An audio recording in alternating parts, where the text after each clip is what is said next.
How to recover Snapchat account without phone and email.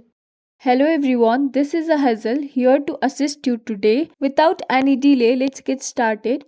If you have forgot your Snapchat password and you don't have the phone number or email associated with it, so how you can recover it? So first of all, go to the preferred web browser and then search for help.snapchat.com.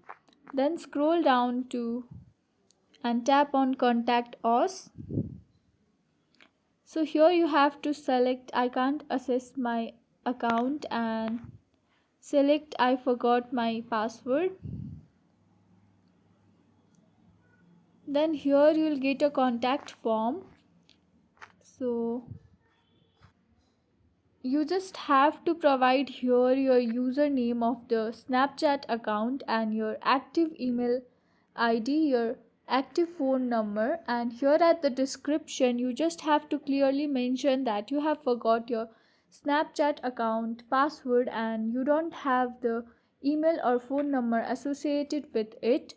And after that, tap on submit and Snapchat help team will contact you through the active email and will help you to recover your account. Thanks for watching. If you guys enjoyed this video, please like, subscribe and hit the bell for the updates.